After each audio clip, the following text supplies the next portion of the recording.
Hello, my name is Alex Wilkinson, and by the end of this video, you're going to know how to properly shoot photos on your DSLR or mirrorless camera. Alright, so first of all, let's do a quick overview of lenses. You're generally going to have a ring that controls the focus of the lens, and if it's a zoom lens, you'll also have a ring that controls the zoom of the lens. On older lenses, you'll also have an aperture ring as well, and we'll talk about that shortly. On the front of most lenses, you'll find some numbers. The number with an indication of millimeters beside it is the focal length of the lens. Focal length is kind of hard to explain, but pretty easy to demonstrate, so here goes.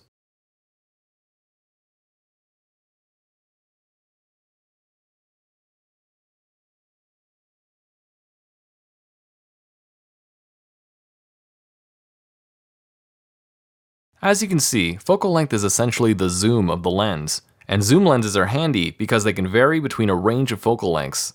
Lenses that are stuck at a single focal length, or in other words, do not zoom, are known as prime lenses. The number after 1: denotes the maximum aperture of the lens. You might have two numbers with a dash in between. That refers to the maximum aperture at either extent of the zoom range. Again, you'll understand exactly what aperture is by the end of this video. Okay, so the first thing we're going to do is put our cameras in manual mode. So why are we shooting in manual mode? Well, because generally we want access to all available tools so that we can best express the artistic intent of our photograph or film. Also, the ability to shoot manually is universal between any DSLR or mirrorless camera that you're likely to come across. So it allows you to shoot any professional gear in any situation, particularly film, which is pretty much always shot with full manual control. So flip the dial to the M on your DSLR or mirrorless camera. If there is no dial on your camera, sometimes manual shooting can be enabled through a series of menus. Now that we are in manual mode, we have control of three very important variables: ISO, aperture, and shutter speed. These three settings are sometimes referred to as the exposure triangle, since they all interact with each other and all affect the overall exposure, or in other words, the overall darkness or lightness of the photograph. At this point, I suspect you're thinking, can't these settings be calculated automatically? Yes, they can be calculated automatically, and that is what the automatic mode of your camera does. However, there are many possible combinations of these three variables that will result in a technically correct exposure. The issue is that the overall look of the final image changes drastically depending on these settings. For example, you might want the background to be completely blurred out for a portrait photo, and this is the issue with shooting on the full automatic mode. It doesn't take artistic intent into consideration. It might pick exposure triangle settings that keep the background sharp and don't isolate the subject from the background like you envisioned. So with that in mind, let's tackle the first of the three settings of the exposure triangle. We're going to start with the ISO setting. ISO is fairly simple. It's the sensitivity of your camera's sensor to light. If you don't know what a sensor is, this is what your sensor is. It's essentially the digital equivalent to a piece of film. So let's check out what ISO does. As we can see, with a low ISO number, the image is nice and clean. But notice as we increase the ISO, not only does the image get brighter, it also gets more noisy and grainy.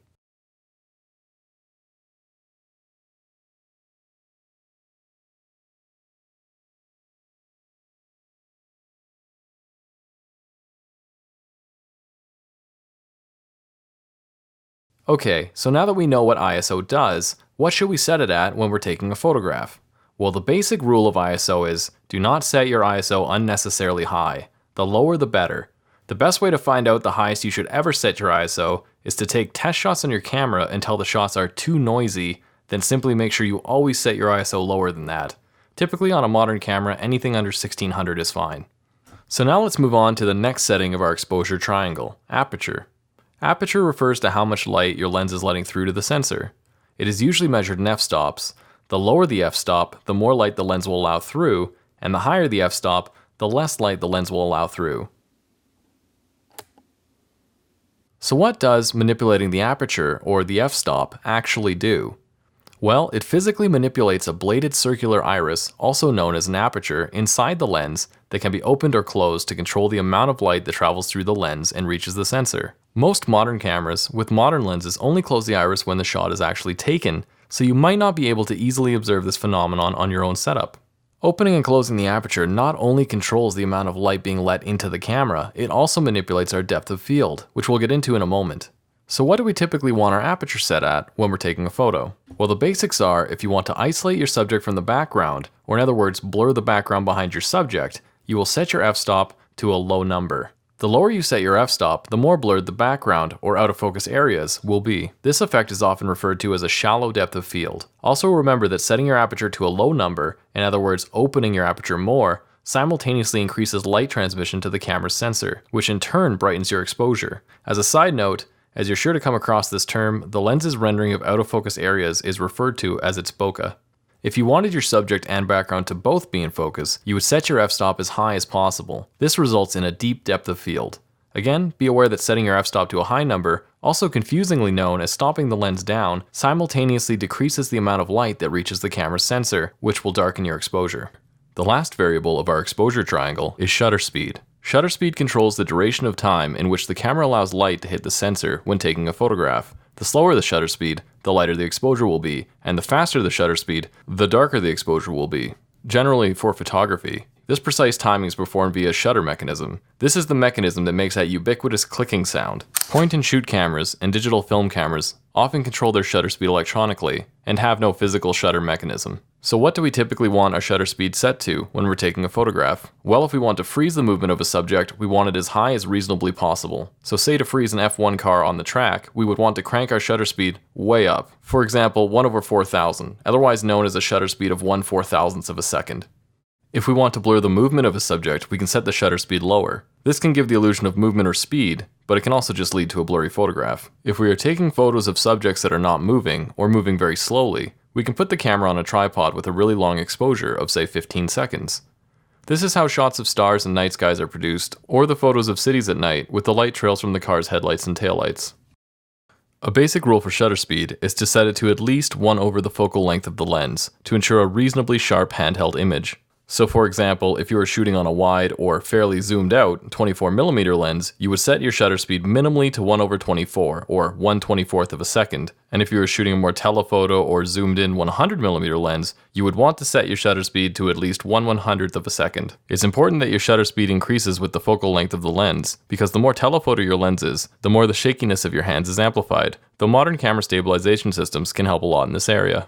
Another important note is that this guideline was made for 35mm cameras. It can be followed without modification if you're shooting a full-frame camera. However, if you're shooting a camera with an APS-C or a micro four thirds size sensor, you should modify this formula to be 1/2 times the focal length of your lens. So for example, with a 25mm lens on my micro four thirds camera, I'm going to shoot with a shutter speed of 1/50th of a second to ensure a decently sharp handheld photo. This has to do with equivalent focal lengths between sensor sizes. Okay, so now that we understand the exposure triangle, how do we know when the shot is actually exposed properly? This is where your camera's light meter comes in. You want to adjust your exposure triangle settings until the light meter thinks that the shot is exposed correctly. Note how I said the camera thinks it is exposed correctly. The camera has no idea what you're actually taking a picture of, and it will not always predict a correct exposure. You will often have to adjust for the conditions, particularly in situations that are high key, low key, or backlit. In the days of analog film, there were a lot of tricks with light meters, gray cards, etc. to ensure proper exposure settings without being able to actually see the photos or the footage you were taking. Now it's much quicker and easier just to look at the live view display of the image on the back of your camera, or take a shot, examine it, and adjust accordingly. Additionally, with most modern cameras, you can usually adjust your exposure in post up to at least a stop or two without the image becoming seriously degraded in quality, but that depends on how high you were pushing your camera's ISO when you took the image. So now that we understand how to properly utilize manual mode, let's take a look at some of the other modes on the camera. The A mode is a tool that allows you to control the aperture of the camera, while the other two aspects of the exposure triangle, ISO and shutter speed, are calculated automatically. So you could actually tell the camera, hey, I want a blurred background, but I'm too lazy to figure out the ISO and shutter speed, so you figure out something that works for those. So this again has the issue that all automatic modes have. It might choose something that isn't quite optimal for the shot, but at least it's a step in the right direction and provides some additional control over the fully automatic mode. The S mode is similar, but it gives you control over the shutter speed of the camera, with the other two aspects of the exposure triangle, ISO and aperture, calculated automatically. So for example, you might think, I want to freeze the motion of this car driving by, so you would switch to S mode, set your shutter speed to 1/4000th of a second, and let the camera figure out the other aspects of the shot. So we have one more basic concept to learn before we're off to the races: how to properly compose photos. Off the bat, here are some subjective suggestions. It's typically interesting for photos to have depth, so basically having both foreground and background elements can make a photo much more interesting than just a flat image. Additionally, interesting angles and patterns can go a long way, so always make sure to consider those things to give your photos as much impact as possible. From a more objective standpoint, we have the rule of thirds, which basically means if we overlay a 3x3 grid over our picture, we should have our focal point, or focal points, located at the intersections. Don't obey this rule too religiously, just be aware of it and try to avoid centering your subjects as it can make for a boring photo. So that's my version of the fundamentals of photography, but before you go to practice your skills, here are a few last tips. Attach a UV filter to your lenses to protect them. A UV filter is much cheaper to replace than an entire lens if the glass gets scratched. When shooting portraiture, make sure the eyes are in sharp focus. Try not to set your aperture at either extreme for maximum image quality. Lenses can be soft or slightly blurry wide open, and typically have diffraction issues when the aperture is very small. These diffraction issues also result in slight blurring of the image. Lenses are generally optically sharpest somewhere between f6 and f9, so if you're shooting a daylight landscape, that would be a good range to shoot in. And here are some additional important topics to look into if you want to learn more.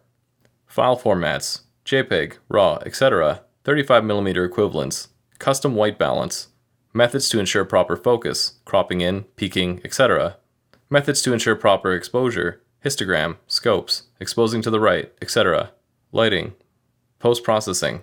Of course, there's a zillion extra buttons on your camera and a zillion other things to look into that will vary from camera to camera. I recommend giving your manual a read for all the available functionality specific to your camera. Thanks for watching. Again, my name's Alex Wilkinson, and please like and subscribe for more tutorials and stuff.